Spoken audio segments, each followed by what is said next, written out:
years for cancer to form in the body. At least 10 years. That's why a lot of people get it at such an older age, but your body's been developing it over time Over because you've been time. consuming all this bad food. Exactly, a heart attack. If you're not doing drugs like snorting cocaine, heroin, and things like that, anything that speeds up the cardiovascular system and slows it down real fast, that'll give you cardiac arrest quick. But like just Ouch. eating poor foods and eating a high sugar diet, you can start. It's something called the glycocalyx. The glycocalyx is this protective layer of sugar and protein that lines every inch of your arteries. If this start breaking down before you come out of your mother's womb.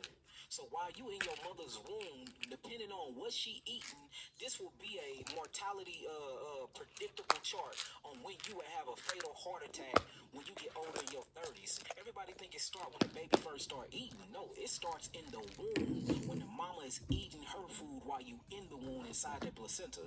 That's how deep it goes. So we act like we just wake up and my body's attacking itself. No, you've been attacking your body. Your mama been attacking your body, and then if the father's semen is weak. And if the father is smoking and drinking and doing all of these things, and then he ejaculating in his woman, and he already putting this sick seed inside of her, then there's gonna be complications there too. So that's why it's good to before you lay down with your significant other and y'all do procreate, y'all go on a detox and y'all cleanse yourselves because genetic disposition it exists.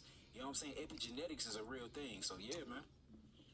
Wow, that's crazy. Now let's get into some of the these everyday things that we're going through and we seeing in the media and seeing online. I guess we can kind of start with prostate. So Like prostate cancer. making sure you take care of your prostate. We gonna go through the prostate, the colon, the pancreas, being diabetic, blood pressure, cholesterol, cancer, and all these different things that everybody's seeing. And they go to the doctor and they put you on these meds, and you're not being smart enough to know that these meds are not gonna cure me. You're just trying to make me feel good for a few minutes and keep me coming back. Right, right. So as far as the prostate heavily deals with seminal fluid, or what you call semen fluid. And the prostate loves zinc, it loves copper, and it loves selenium. So as long as you are keeping a diet full of those phytonutrients, should I say, you can usually keep the prostate healthy. But what the prostate hates, though, the prostate hates red meat, the prostate hates mucus forming food, starchy forming food, and the prostate hates any food that becomes what you will call acidic forming as you eating it. So if you eating this food and it leaves back a lot of phosphorus and it leaves back not enough calcium and magnesium, that's what you will call acidic forming food. But if it leave back calcium and magnesium and manganese, then that's what we'll call alkaline forming food. So anything that's not fruits, vegetables, herbs, seeds, nuts, in certain grains, then the prostate not gonna like it anyway. And then it becomes very inflammatory to the prostate, and it raises something called the PSA levels, which stands for specific prostate specific antigen numbers. And based off of that, they can tell you whether your prostate's swollen or you heading toward prostate cancer. Now, I do want to add in this though. You will not get no cancer diagnoses without parasites. So anytime, 99% of the time, if you see a cancer diagnosis, that means that you either went through three things. I'm gonna say it's all three things together, but the allopathic community say each one can trigger it. It's either gonna be in energy deficiency, meaning that you lacking energy because the mitochondria is not producing enough what they call ATP to keep the cells functioning and to keep them firing off correctly, or you go through something called mitochondrial failure, which means you're not getting a lot of sunlight, and because the mitochondria's sole purpose is to act and function from sunlight. So, and black people ain't been in the sun enough, right? And then the third thing is what you will call oxygen deprived cells, when the cells loses oxygen. These are three things that causes cancer. And then the fourth thing that's been the big elephant in the room that the CIA just released the document showing this. You know what I'm saying? It's unclassified that 99% of cancer patients and victims all had parasites that was associated with it, and they've been hiding that since 1940. And they just released the files 2 years ago, unclassified the files, showing it on the papers. I put the paper on my social media, and they're showing that most of these cancer diagnoses are what you would call misdiagnoses and actually are parasitic infections. In fact, there is not one so-called disease that's associated with the human body that's not associated with a parasite. So I tell people, if your prostate is swollen, it's inflammation, I'm pretty sure that you lacking some type of mineral, right? You have some type of energy deficiency in that area. You need to make sure that you higher your intake of zinc, copper, and selenium. You can get that from your Brazilian nuts.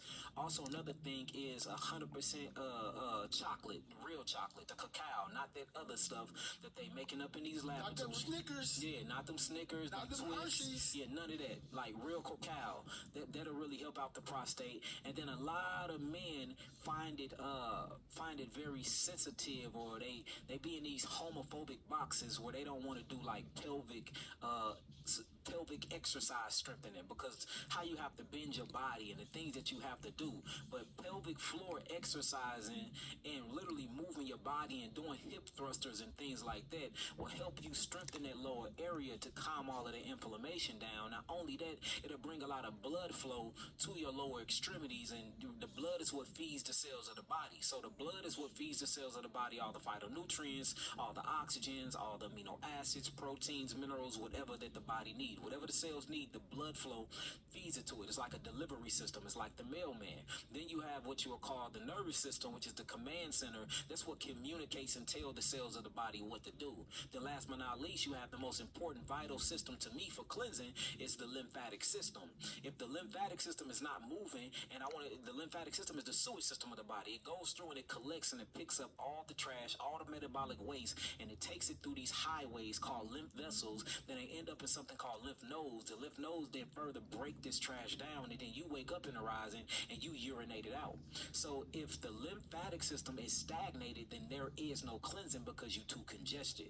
And all diseases, I don't care what and I hate the word disease because I don't really believe in that ideology, and we can talk about that later, but for the sake of the people that never heard of me, all diseases is an energy deficiency, some type of deficiency, and toxicity. That's all it is. You are toxic and you're deficient.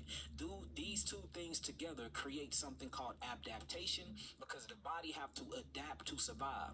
Then that adaptation equals a mutation, and all mutation of the cells is they call cancer. I tell people that I'm kind of close to, that I can really talk to, that can relate to it. I tell people sometimes that it's so crazy that everybody thinks cancer is a disease. Yeah, and it's not. It's not. Yeah, it's a healing mechanism. If you look at cancer, if you look at any of these diseases, there's a powerful thing, the power to define, like defining something. Being the first person to define something is who gets there first and who get the point across. Usually is the ones who narrative live forever.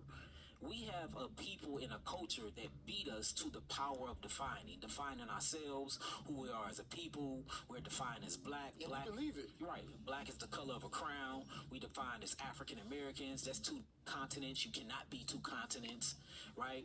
We say we African American, we say we black, which is the color of these chairs. So we don't know who we are. We don't have our identity because somebody else defined our identity for us. Not only did they define our identity, they also had the power to define how we look at education and how we look at ourselves and how we look at disease. So they define disease as being out of homeostasis, being diagnosed with something that have to be cured for you to get to homeostasis.